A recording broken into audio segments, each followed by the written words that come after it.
You know, oftentimes you can tell when a situation has gotten out of hand.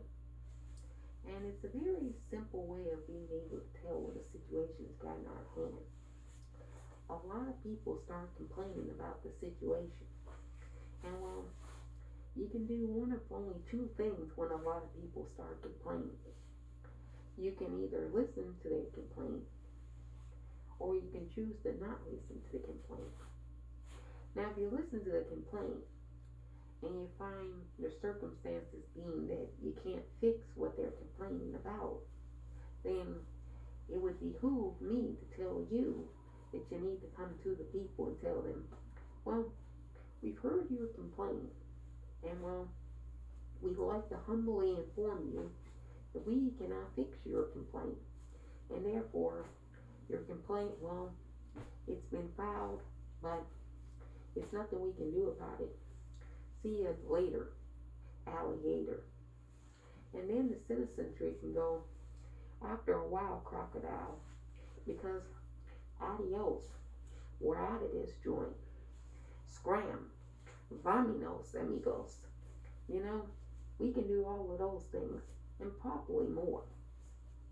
You know, everybody last season and this season are still complaining about the same thing.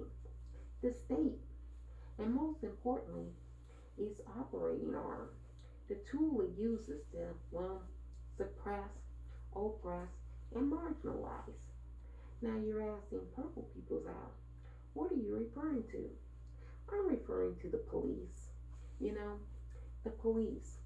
Now you can look at this as just, well, a national issue, an American issue, or you can look at it as a global issue. Because, well, the police do bullshit in every country. They all are operating by the state. And so, well, they have jurisdiction to do whatever the fuck pops into their mind. They can kill you. Who's going to press charges? They work for the state. And the state has this overarching power over all of us. So, well, they get off scot free. There's no reforms. Oh, they'll go to another training. They'll be put on desk duty. Well, they'll get fined. But well, while they're doing all of that for them, some family is digging a grave to put their loved one in the grave. You know, it's been a constant complaint ever since the institution of policing started. The policing is unnecessary and it shouldn't be around and it should be abolished. And you know, I've actually had the pleasure of living in places where there are no police. Well, there is no structured law enforcement operating tasks. And you know, the best places on earth are places where there's no law enforcement. You know why? Because then the people have to enforce their own rules, norms, and expectations. Not necessarily laws, just what is a norm and what's to be expected by the people who reside there in that community. And well, you're saying the purple people's out. If there's no if there's no mechanism to enforce the laws, what would make people abide by it? Well, that's a good question. And here's the answer. And well, the answer is sort of kind of complicated because if a person is reticent to not abide by a rule, even if you have a mechanism in place to force the person to abide by the rule, they're still not going to abide by the rule.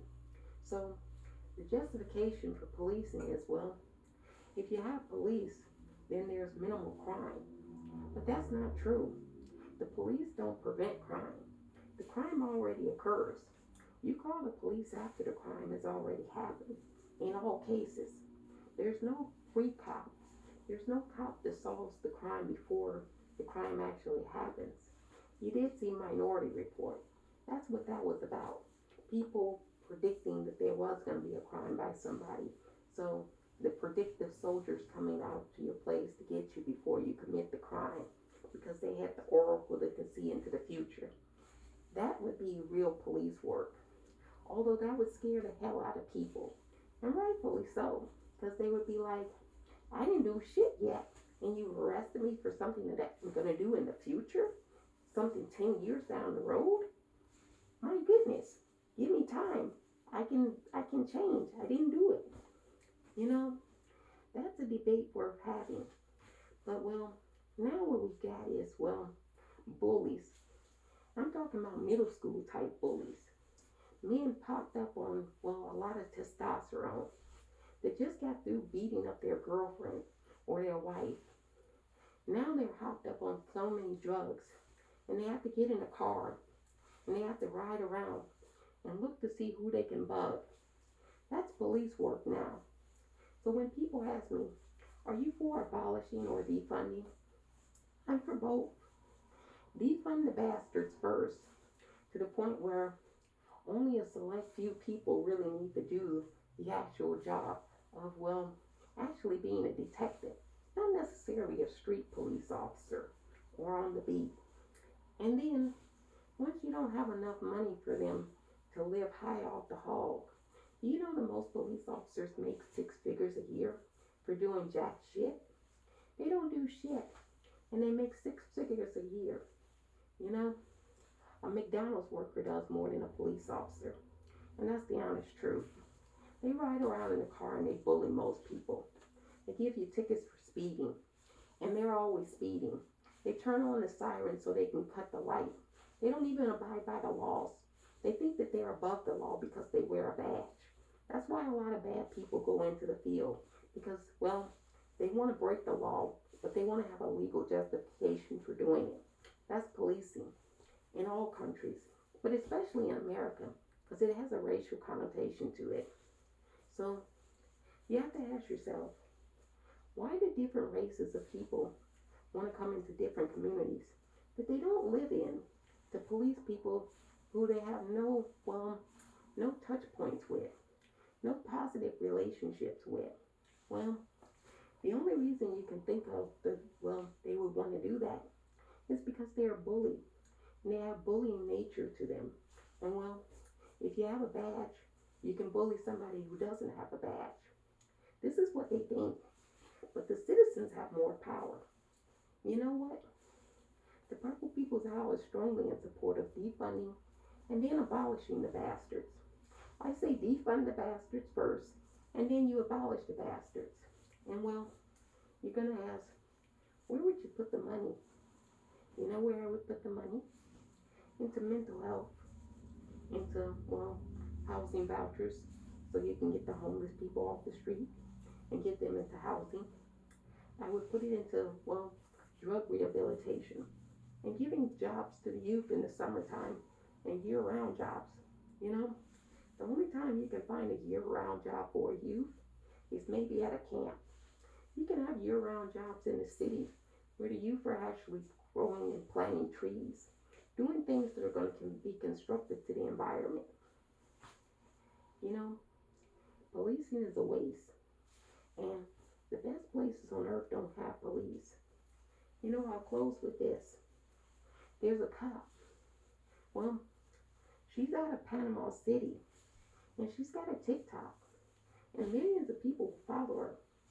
She does dances, and well, the sister has, well, she's got it all. Nice figure and everything. And well, anyway, her dances are viewed by hundreds of thousands of people and millions of people. And I went on her Instagram and I saw her holding guns. And I was like, yeah, she does a TikTok dance. And she'll do the wiggle and the jiggle. And she might be able to twerk. But I guarantee you, she'll also kill you in 2 seconds. You know, the best places on earth don't have police. And well, the citizens, they do restorative justice. If somebody screws up pretty bad, they're ostracized from the rest of the village, the rest of the community. Nobody wants to be bothered with them. And the worst punishment of all is ostracization. It's not actually going to prison. It's being ostracized from your community, knowing that you're the one that did that bad thing, or that thing that nobody else has a normal expectation to, well, do in that community. And once you're ostracized, well, in order to restore yourself, you got to prove your worth. You got to say, I'm not going to do that anymore. I've been rehabilitated. And well, wouldn't you know, rehabilitation is what the prison and jail system is supposed to be about.